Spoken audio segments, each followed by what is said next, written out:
Well, hey, welcome back everybody to the Square the Circle Music Channel. It's me, your old pal Mage. That's right, that creepy looking dude over in Western Oregon that likes to talk about his records and, well, all types of music and all types of things. But we like to focus on vinyl records on this channel most of the time. And sometimes I like to talk about all of the thrifting I do. And yeah, it's been a while since I've done one of these videos, and here I am alone again on a cold and soggy Wednesday night here in Western Oregon all by my lonesome, and I'm going to drag you guys into the mire with me. So, yeah, I used to do this little series of videos called Tales from the Thrift, and back at it. So, yeah, I'll show you some of the cool junk I bought recently. I'll start with pile of CDs, compact discs, if you will. I still buy them. They're the thriftiest thing you can find. Can't find cassettes anymore.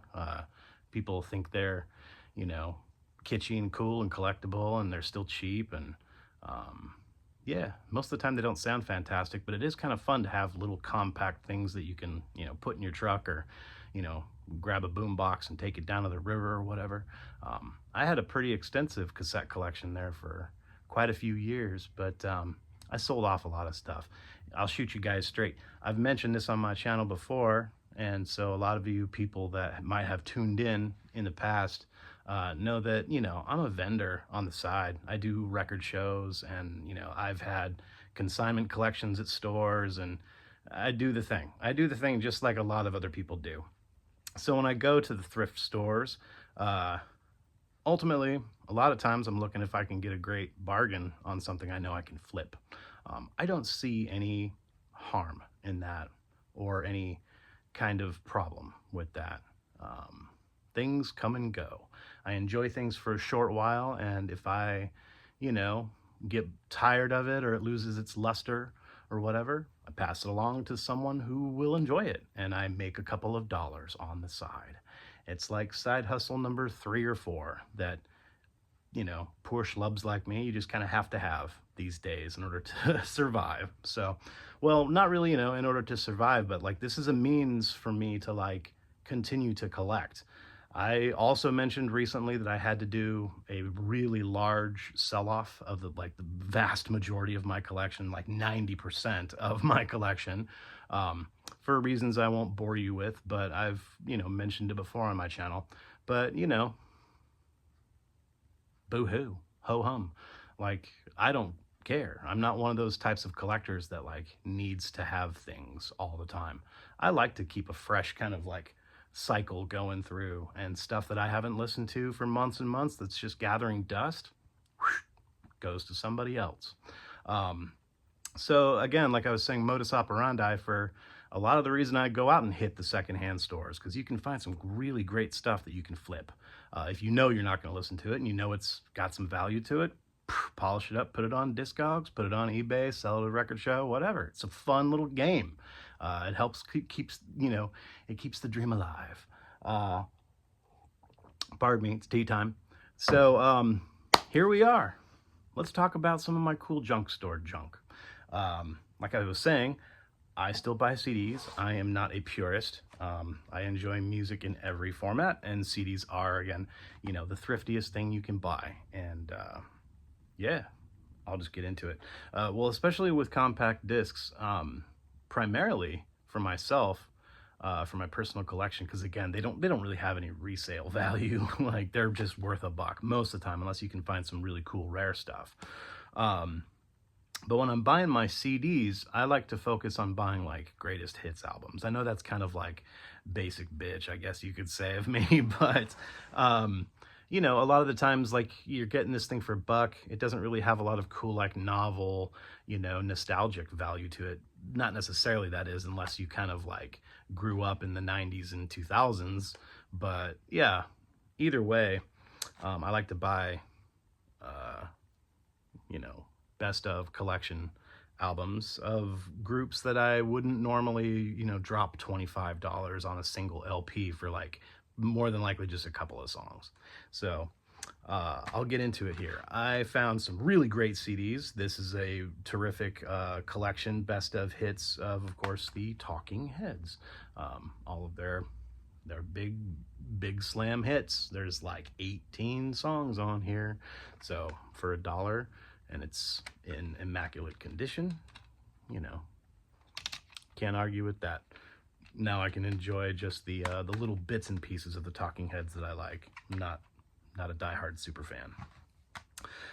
This one's cool to me because I really love this artist a lot, and I especially love his I guess you could say now like his middle career full album releases. He's done a lot of like live stuff, and this one it's lauded as being like one of his best recordings, and I've seen it all around for years, and I've never owned a copy of it.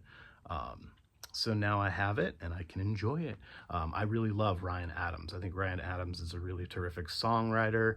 I like his vocal styles. I love, pretty much everything he does. And even as an actual, player, multi-instrumentalist, he kills it. He's fantastic. I think he kind of started his career, most people would know, as kind of like a popular alt country rock artist.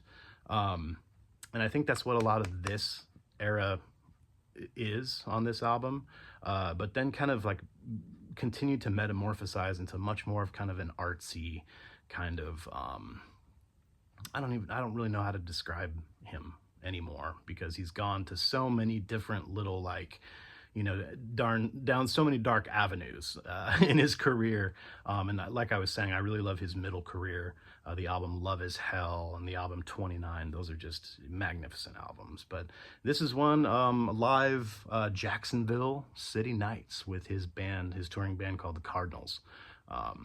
So yeah, really excited to finally have this in my collection for $1.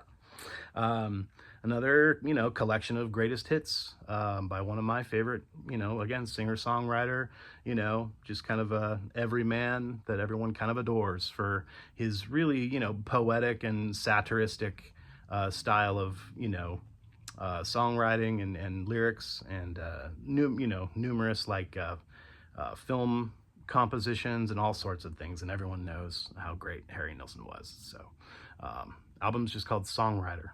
Yeah, and it's actually unfortunately kind of a short compilation. There's only 8 songs, but, it's got some really great ones. Of course, Coconut Song, and Spaceman, and, yeah, Gotta Get Up. Fantastic songwriter. Love me some Harry Nilsson. Can't turn away a really, absolutely excellent to near mint copy of anything that's in kind of a soft sleeve, trifold, open up collection of, some of his, some of the best years that he gave in his career. Like 50, I think it says 1954 to 1959 of a Miles Davis collection. Yeah, it's just terrific. Lots of great tunes. I love Miles Davis. So, pretty sweet. Happy to have that. Kind of some nerd stuff for me. I really, appreciate contemporary symphonic classical music, and especially, contemporary artists and writers, film composition, things of that sort. And this is a film soundtrack from, I'm not going to say it's one of my favorite films ever, but he's, a powerhouse in film soundtrack composition.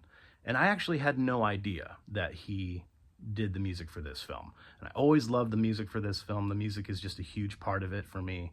It has a lot of like personal, sentimental meaning to me for some reason. And I know this is gonna sound really stupid and cheesy because he's a bit of a D-bag. We all know how much of a weirdo Tom Cruise is. But if you ask me, concerning his career in film, this is, I think, one of his better films, to be quite honest. And like I said, it has some sentimental value to me for reasons I'm not going to bore you with. But I think it's a really great story. And anyone that's never really given this film a chance, you really ought to. It's not what it presents itself to be. If you don't know anything about it or you've never seen it, you're like, okay, The Last Samurai is some ridiculous white dude, like whatever. I don't know. you really have to like dig deep into the story, and just, it's a period piece. So you kind of have to understand the history of it all. And when you have it laid out before you, and it's just, like I said, it's a really great story. And the music is fantastic. So this is the soundtrack to The Last Samurai. It's great. Hans Zimmer. I had no idea Hans Zimmer did the music for this, and I knew I always loved it, and that's why. Hans Zimmer's great. I'm trying to think of, like, he's one of those film composers that's literally has like probably 200 credits to his name. So, yay, more dork music from me. This again has sentimental value to me. This is like an album that was on constantly when I was growing, not when I was growing up, but when I was like kind of a preteen into my teenage years, and again kind of solidified the soft spot that I have in my heart for, like, contemporary classical and piano music, ambient, that type of thing. I love that kind of stuff. And this guy, he's just kind of the quintessential, Yanni. This, he's great. And this album is like I said, kind of personifies all of his career and just boils it down all into one. Everyone has seen this. It's been around. It was probably his biggest selling album of all time. In My Time, is that what it's called? Yeah, In My Time. This was just, my mother was spinning this constantly when I was like 12 years old. And I was like, I really enjoyed it. I enjoy it. I love it. Glad it's back. It's probably actually the first time in my personal collection. I think I probably stole this CD from my mother back when I was a kid, because I enjoyed it. Okay, you like what you like. All right. Yeah, more seeking some kind of nostalgic feelings, and when you can pick up these CDs that you haven't had for 20 years or more, 25 years, and have them back in your collection, it's really great to reminisce. And this was a big one that was instrumental in the makings of me and what I like, and rock and roll, and this and that. This came out while I was a freshman in high school. Yeah, this was like freshman year high school. And the waves that it made is a really fantastic album. Green Day's Dookie, and again, when you find a copy in the junk store for 99 cents and it's absolutely perfect, it's like, fantastic, cool. I will get a lot of enjoyment from this, because I don't think I've really, I had a copy, I bought a copy of it maybe like 5 or 6 years ago, listened to it once or twice in my car, because I thought my daughter would like it. Like, my daughter was kind of really like edging toward this type of stuff. And unfortunately, she's 15 now, and she just like took a nosedive off the deep end of just absolute garbage and just listens to just horrible, horrible stuff now. But I tried, you try to kind of like hone your children and kind of like, get them going in the right direction. And eventually, sometimes you kind of just lose hope. And this was one of those that I was like really hoping my daughter would like latch onto and fall in love with. Who doesn't love pop punk of the 90s? Come on. But yeah, Green Day's fantastic. Glad that's back in my collection. This is one I had never seen ever, and I didn't really know it was a thing. I just didn't know it was a thing. Don't particularly like Bob Dylan. I'll admit that. I've admitted that before. Talked a pretty good amount of smack about the guy, but I have my reasons. Everyone has their reasons. If an artist rubs you the wrong way, whatever. I'm not going to go into details. I don't feel like I have to explain myself, but don't particularly like Bob Dylan. And honestly, I'm not a giant Grateful Dead fan either, but I do respect and love a lot of the things that the Grateful Dead gave American music. And this is a Dylan and the Dead thing, like rad, I'm assuming it's live. I haven't listened to it yet. Maybe it's not live. Maybe it's like studio takes, but it's from like 1989. So that's pretty damn late in their career. Jerry took off in 94, something like that. I think he died. Maybe a little bit earlier. Sometime around 94, I think, was when Jerry died. And so this was like right around that. I don't know. It might be pretty awful, but I'm gonna give it a shot, because like I said, for $1, like, super cool. I think that's probably like one of the few that I actually haven't listened to yet. Just got it like a week ago. A couple more CDs to talk about. This was a a wonderful happenstance for me, serendipitous, because this is one that went into the box to go sell at like a record collection, or I mean a record show. I sell CDs too, I record shows, and this was in that box and it got sold and it came back to me. See, that's what it's all about. That's one of the main reasons I love this hobby so much. And music in itself is just something that's always just been a massive part of me in my life, and so music's always there, but when the fun of collecting it and just having it, but then growing up and being okay with letting something go and parting ways with it, knowing that it's still up here and it's still in here, eventually things make their way. As ridiculous as it sounds, I know some pretty ridiculous hippy dippy bullshit, but speaking of ridiculous hippy dippy bullshit, this one made its way back to me, and I'm glad it did, because it's actually kind of uncommon. And it's some spaced out ambient synth music that I love. But John Serry, I don't really particularly know anything about the individual. God, sorry about all the glares, guys. These CD cases are tough to get on video. John Serry, what is it? The Stars Go With You? Yeah, The Stars Go With You. Like I said, just super dorky, spaced out ambient synth from like the late 80s, early 90s maybe. I'm guessing like probably 89, 90, but magnificent album. And like I said, I let it go years ago, never should have, and now it's back in my arms, and I'm just tickled pink about it. So hooray for that one. And everybody check it out. If any of you nerds that watch my channel know that this is kind of stuff that's like constantly on my player, and I talk about it emphatically.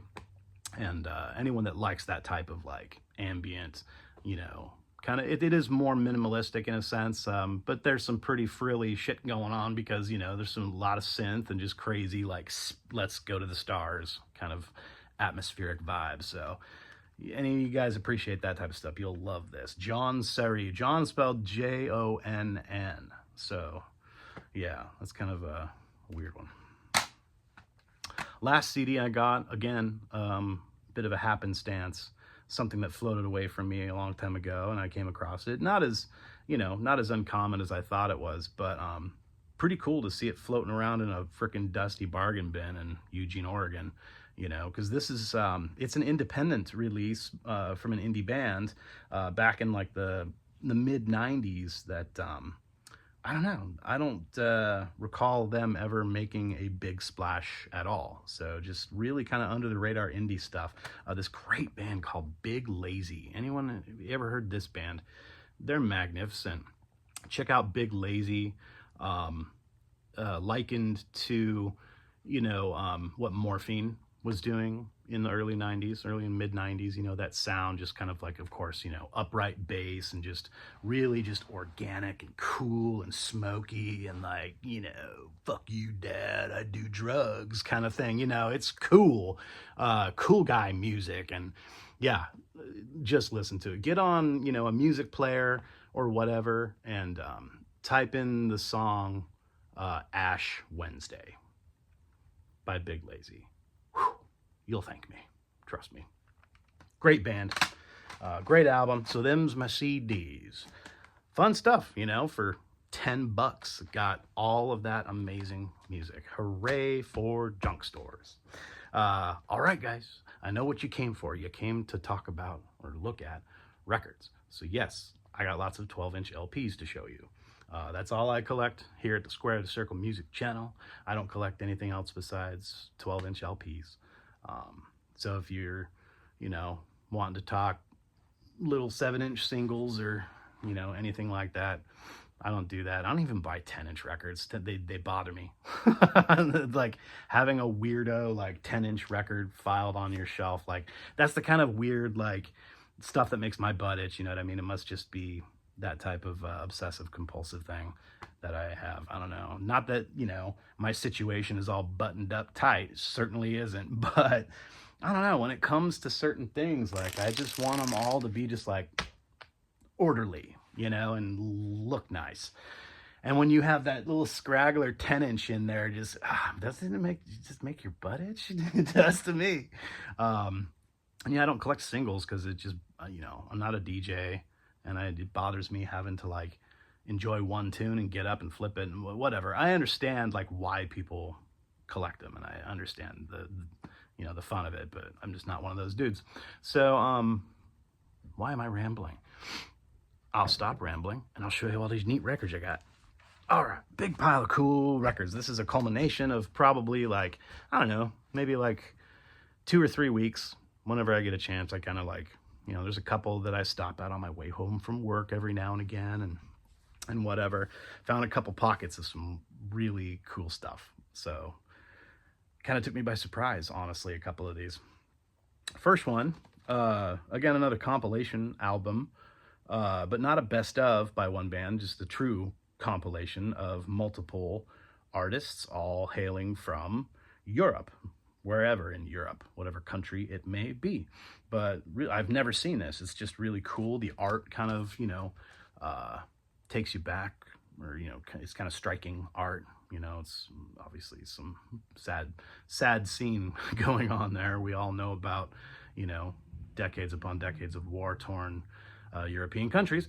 But yeah, magnificent bunch of bands. You kidding me? There's a Clash song. There's, some, I think Echo and the Bunnymen. Yeah, Peter Gabriel's on here.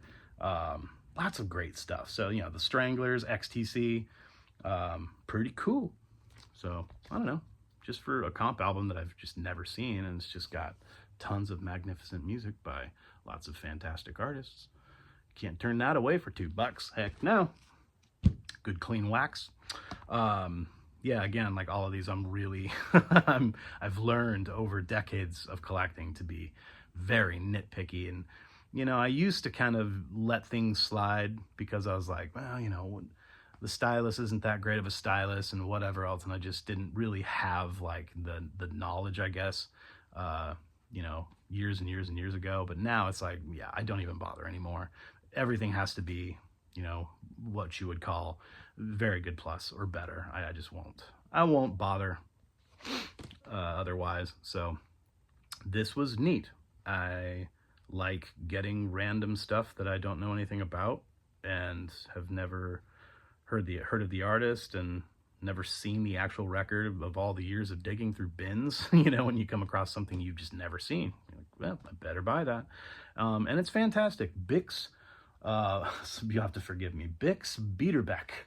Bix Beiderbecke plays the cornet and the trumpet, I'm assuming as well, but I think back here they kind of described him as being a cornet player, which is, there's not a giant difference, I don't think. I think the cornet just probably has less tubing, so it plays in a higher register, maybe a little bit smaller of a horn. I can't remember exactly. All of you horn players out there are throwing cabbage at me now. That's okay.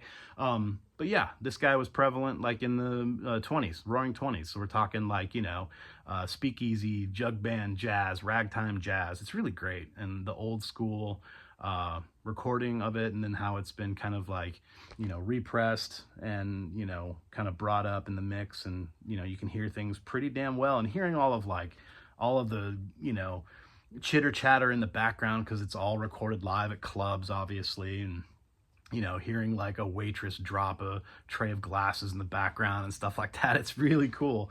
All taken from a series of recordings over the span of 2 full years, from 1924 to 1925, at all these different clubs, speakeasies. Because this was, I'm not really great with the historic,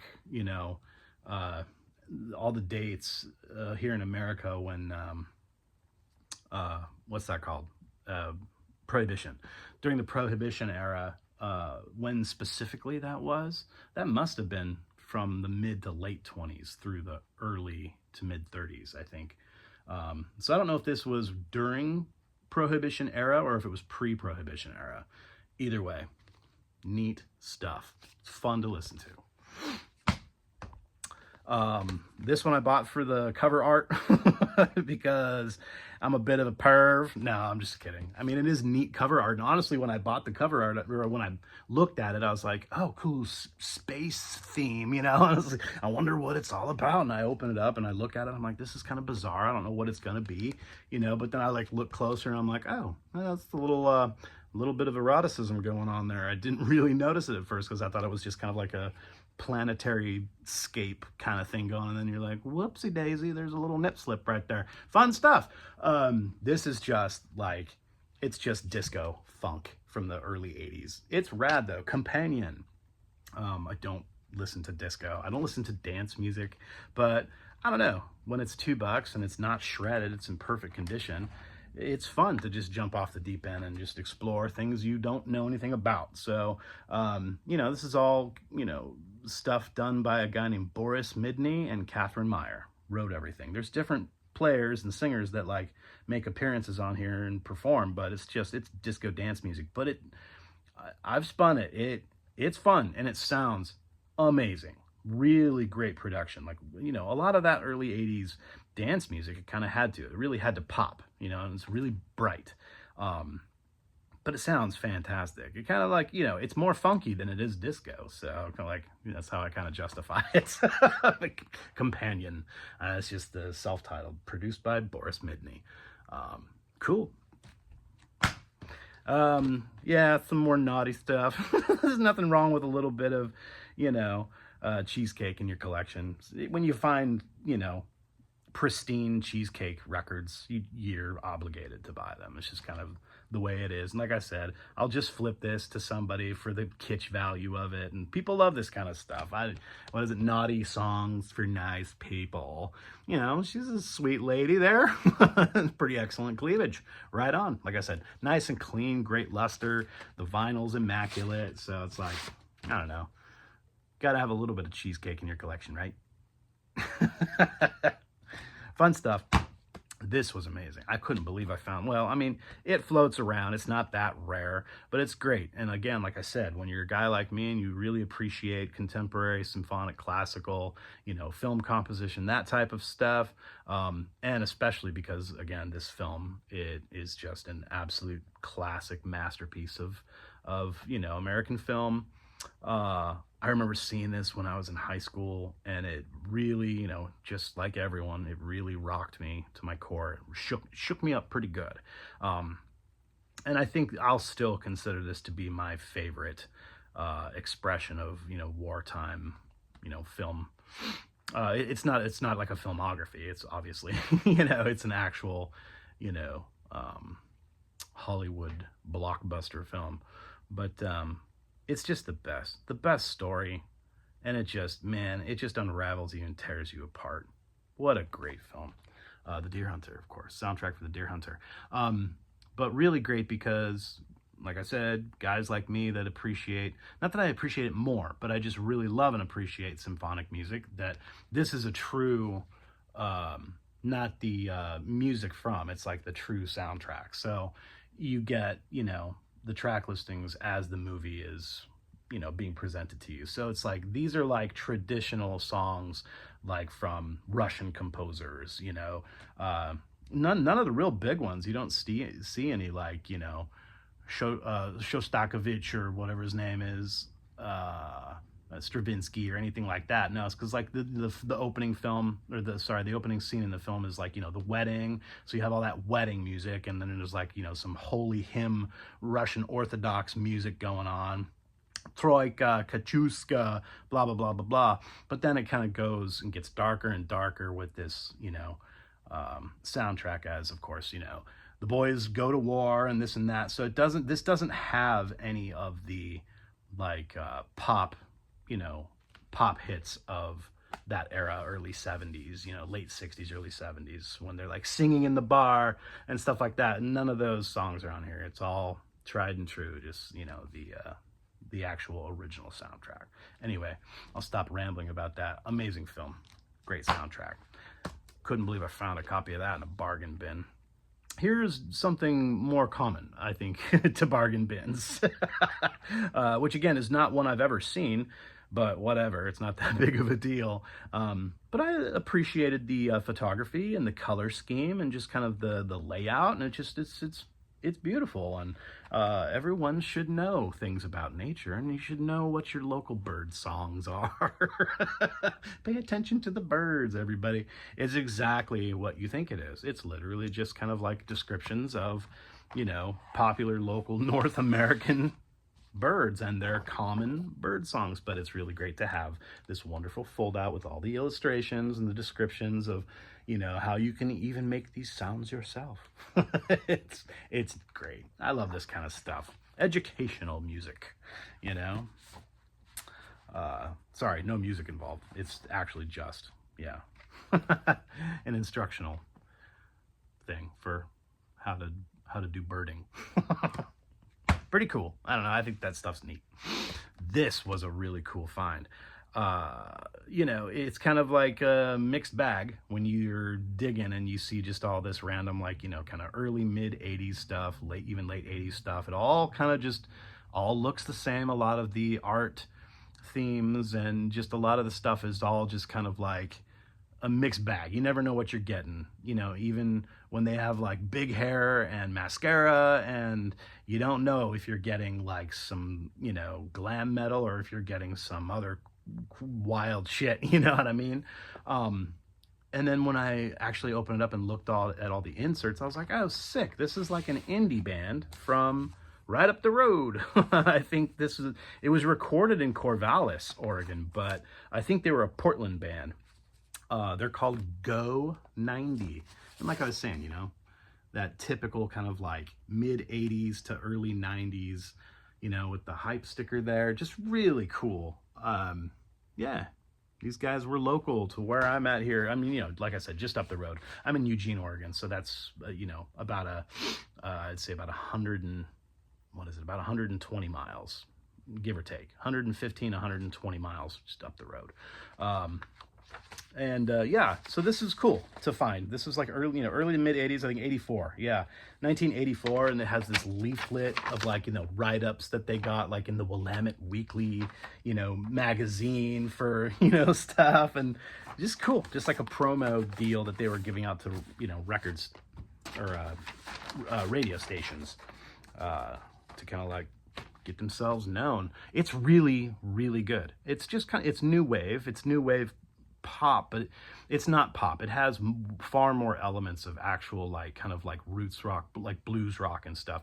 I would liken it to a new wave version of kind of what like John Cougar Mellencamp or like even like Bruce Springsteen. Like the guy has some like, you wouldn't think to look at them, but he's got some balls. He's got some balls and he's got a great set of pipes and sings really well and really soulfully, and it's got that kind of gruff, kind of man of the streets kind of edge to him, and to what he's doing vocally and lyrically.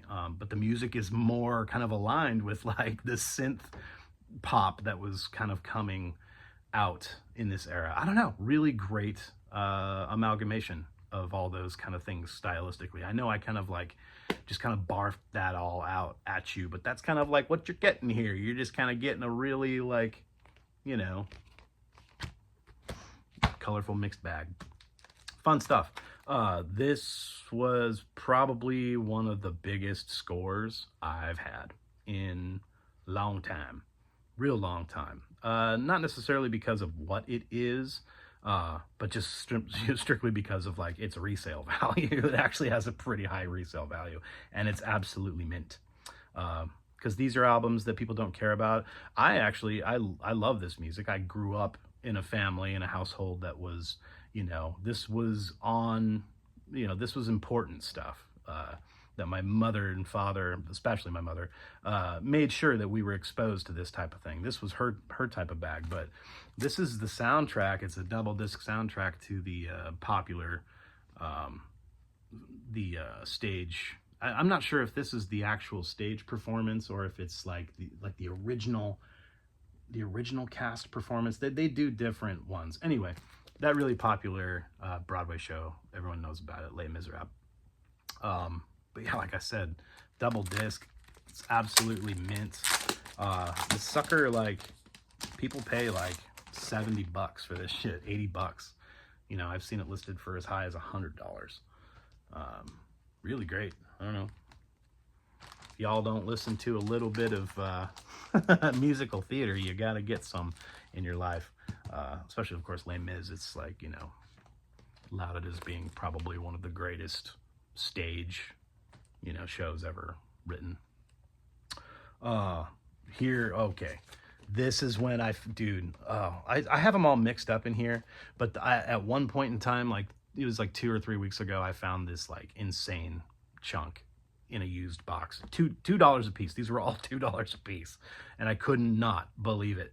I don't know, something happened to somebody, this is another thing that's happening a lot, because sometimes you can really score some great shit because all these dum-dums that jumped on the bandwagon like, oh, cool, record collecting's hip. I'll go out and buy all my favorite, black metal records for $45 a piece on LP, and then buy a shit garbage player and a Radio Shack receiver. Oh, it doesn't sound good. Yeah, no shit, it doesn't sound good, you moron. You're playing, this beautiful piece of audiophile mastery on a $100 piece of plastic garbage. Like, God, people are such idiots. And then they get frustrated and overwhelmed, and they don't understand what they're doing because they bought into it. It was hype, and then they just unload because they don't want to deal with it. They're just like, whatever, and they just go and dump it off at the secondhand store. Hooray!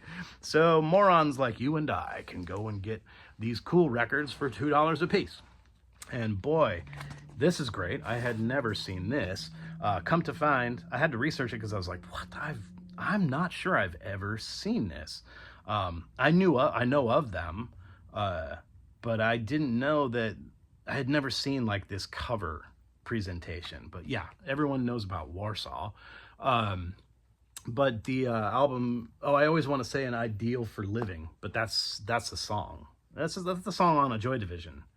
Like on the first Joy Division album, I think. But anyway, this was Joy Division before they were Joy Division. They were Warsaw, and they changed their name because I think there was another band in the UK at the time that was called Warsaw Pact or something like that. Forgive me if I'm wrong, but not an old punker. I don't fucking know everything about this stuff. But yeah, anyway, Warsaw, Joy Division before they were Joy Division. This is really great. It's more along the lines of like kind of what before I discovered Joy Division, that's what I thought they were. I thought they were like a UK kind of like crust punk, like oi punk inspired kind of like thing. Come to find that Joy Division kind of like definitely changed their style and sound and, their motif years after this. But this, I don't know, this is pretty cool. It actually sounds really good. I really kind of enjoy it. And I can't believe I found it in a bargain bin for $2. I'm just like, but like I was saying, I had to research it. I'd never seen this cover display. And I was like, And then it was like, I opened it up and looked at it. I was like, oh, it's colored vinyl. And then like all of the back, everything on the back, just kind of like lots of indicators. I was like, man, this is a fucking bootleg, or I guess not necessarily a bootleg, but it's this is an unofficial pressing.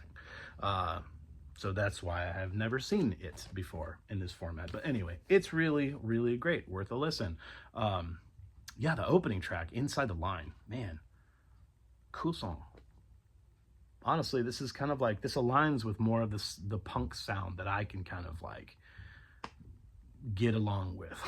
I'm not a huge punk rock fan. I'm really, really particular about punk rock. So, good stuff. In that vein of like this whole chunk of like brand new records, again, that some idiot just bought and was like, whatever, I'm over it. And just gave them all to the St. Vincent de Paul. And this was in that bunch. This is really good. I enjoy this record quite a bit. Had never heard of them. They're called the Wood Brothers. Album's called Paradise. Probably sometime like in 2008, 2009, something like that. Oh no, much later. 2015. So it's only about 10 years old. These guys are great. They're really good. Soulful. Kind of that thing that, has been super popular, just taking kind of like Americana roots rock mixed with country and Americana. This is, hyper popular genre.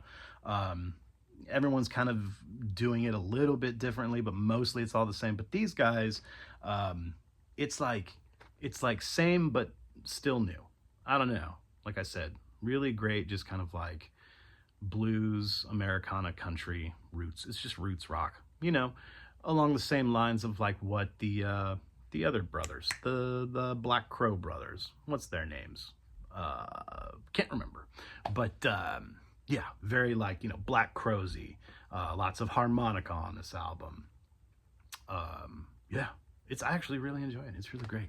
The song "Singing to Strangers," that's a great song. Google that, or you know, put it in YouTube and listen to "Singing to Strangers" by the Wood Brothers. Yeah, they're really fantastic. Check them out. Cool find. Here's another cool find. Once again, after a little bit of research, because of course I don't know everything about this era or this artist per se, but I bought it for the art, and I also bought it because the name. But after a little bit of research, this Herbie Hancock album, isn't that dope? That's pretty cool. It's just called Traces, but he had a song called Traces, but that song is not on this album. The label's called Up Front, and I like researched it. I listened to this. It's really, really great. Like I said, there's only 3 tracks on here, and all of these songs have been on other albums, I'm pretty sure. Maulana is like a side long. The A side is just all 1 track. Super cool, mellowed out, you know, kind of, you know, samba, Latin jazz. Yeah, the B-side, the Dunia song, is a trip. It's really just like scattered, quick paced, just, you know, avant-garde, kind of just a little bit of a headache. But the second track on the B-side is dope. Camille, it's called. Again, more kind of just like, you know, fusion jazz, early fusion jazz, but, you know, Herbie Hancock's the shit. But like I was saying, researching this, again, it's like another, like, it's an unofficial, not a compilation album, but it's just kind of like a collection. Like, they just took like a few random songs from other recordings, and then this company Up Front just kind of put it on this, and it's totally unofficial. Like, you can't buy it or sell it on Discogs and whatever else. But I don't know, the art's really cool. 3 really, really great tracks by the legendary man Herbie Hancock. Really good stuff. This was a hoot. It's still a hoot. It cracks me up. Doot doot. by a band called Freur. Yeah, not sure exactly how to pronounce it. Freur is probably the best I can do. We're talking like, you know, mid-80s Germans. It's rad. Album called Doot Doot. The song itself, it's the first title track. It's awesome. Yeah, first song on the album. Everybody check out Doot Doot by Freur. It's like, it's, you know, The Cure mixed with more of kind of like synth wave. So less brooding and less goth, and more kind of Euro synth wave, but still has that air of kind of like American and British goth rock of the same era. Check them out. Freur. Doot doot. It's actually really good. There's like, it's kind of even got more elements of, like, I said like The Cure, but I don't know, I just instinctively hear those types of sounds and that, you know, that kind of like dark boo-hoo type of sound, and I'm like, okay, it's gonna be like a Cure rip-off band. But then they go into the Doot Doots, and it's like, yeah, it's almost kind of like you're listening to Devo, you know. It's got that kind of really cool, yeah, electro krautrock kind of thing added to it. Anyway, yeah, check them out. Freur, they're great. Again, another one of those that was in like kind of the brand new chunk of that chunk of records I found. It's like a whole bunch of brand new shit. Like, this is like never even been touched. But I think there's kind of a reason for that. I don't know. The art is gorgeous. I kind of had high hopes for this because I was like, okay, this is amongst some other really great stuff. So it's obviously the same person that donated their collection. This one just happens to be quite a bit more disappointing than I had hoped. Because like I said, the art and the presentation is magnificent. I love this kind of stuff. You know, it's a really nice kind of like textured sleeve. And it's, again, more of that kind of like Americana mixed with, you know, country stylings mixed with you know, the alt kind of like indie sound of like the last, you know, 15 years. But they kind of, I don't know, honestly, they do kind of a disservice to it. I'm not trying to drive y'all away. I'm here because I want to share this stuff because it intrigues me and it's cool and I think you'll like it too. But I don't know. I just feel a little bit of critique on my part is this type of genre has been way overplayed for the last 10 to 15 years, like I said, here in America. And you know, I've heard a lot of it coming out of European countries too, where you just have that kind of like newfangled country sound with more of an independent twist. So you have like traditional Americana, bluegrass, folk stylings of the Americas, and the singer is more of like kind of like a whiny ass little fucking, you know what I mean? Just like a, I don't know. It's not the greatest, you know, genre to just kind of keep milking and milking and milking like bands have been doing for 15 years. It got done first and foremost, in my opinion, by a terrific band called Band of Horses. And Band of Horses is where it should have stopped, because they did it the best, in my opinion. And this is more of kind of just, I guess you could say pap, you know, which is kind of like really derivative. But you know what? I'm a bit of a dickhead. And so I'm going to put it on the player again, and I'm going to spin it again. I'm going to give it another try and be a little bit less critical. Because even still, like I said, the art is gorgeous. And if I still don't really dig it after another spin, I'm just going to sell it at the next record show I go to for probably $7. And so I'll make a tiny bit of profit from that one, because that's how I do. Boy, I'm talking a lot more than I thought I would. I thought this was going to be a quick one, guys, but thanks for hanging out with me. There's only a few left. This has been a lot of fun because it is exactly what you think it is, and it works. Those, like, more along the lines of like the Bird record I just showed you. Like, this is fantastic. It's, you know, there was a ton of this shit bouncing around the 60s and 70s. And this is probably one of the best ones I've ever come across. Not because it's kind of just like a really cool, kind of haunting, you know, cover. Woo! Acugenics. You guys do Acugenics? I do. It's awesome. It works. Just ask this guy. This is him at 5 o'clock. Oh, wait, here, over here. This is him at 5 o'clock. And 5 minutes later, whoa, look at him now. That could be you. It works. Oh, I love it. And it's got just like this whole huge booklet of like all the things you do. So Acugenics, in case any of you don't know, Acugenics is a mixture of acupressure and what do they call it? What is Acugenics? It's a space age health technique. That's what they say it is. It's a space age health technique. More bullshit from like China and Tibet, blah, blah, blah, blah, blah. It's acupressure with guided imagery involved. Yes, breathing techniques. I've done it. The breathing techniques, the whole just, you know, it works. It's great. You know, you could just say it's meditation. Sure, meditation works. Try it. Yeah, guided imagery with acupressure. It's pretty magnificent.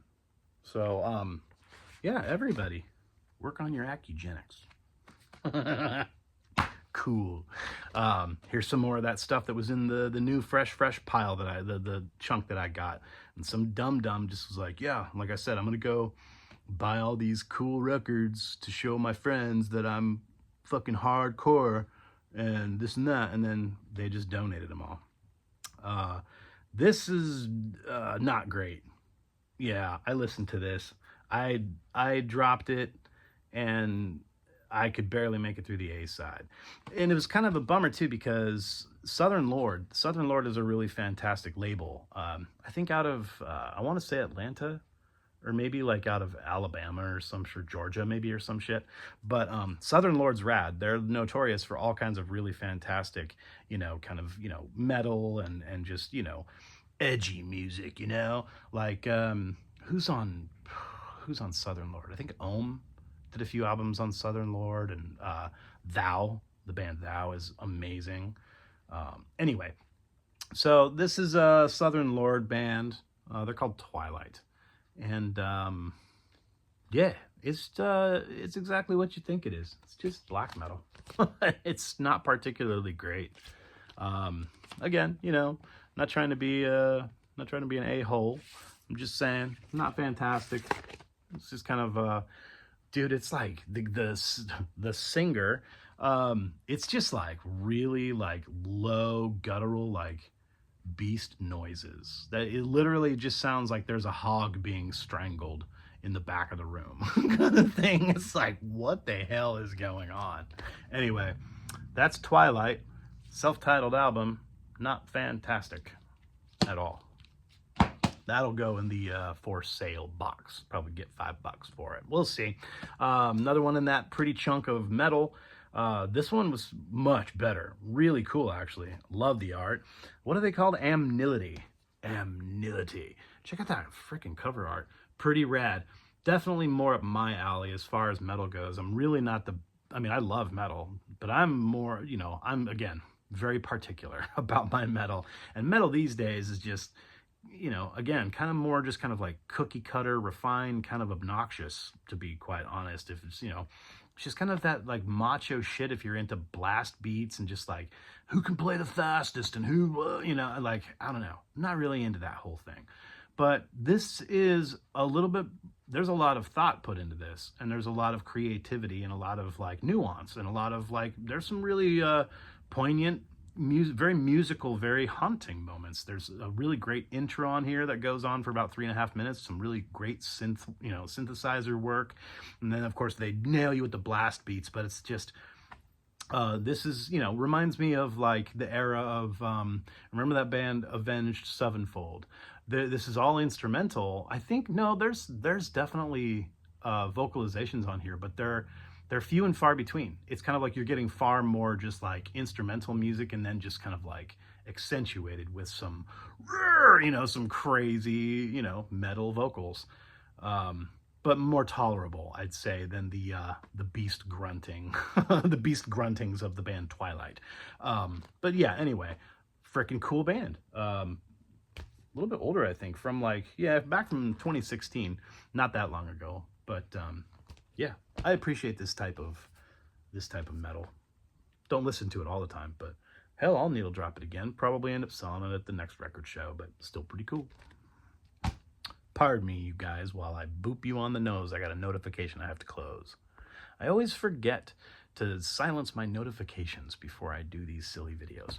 I will try to speed things up because you guys are getting tired of me. I'm sure you are. I'm getting tired of myself.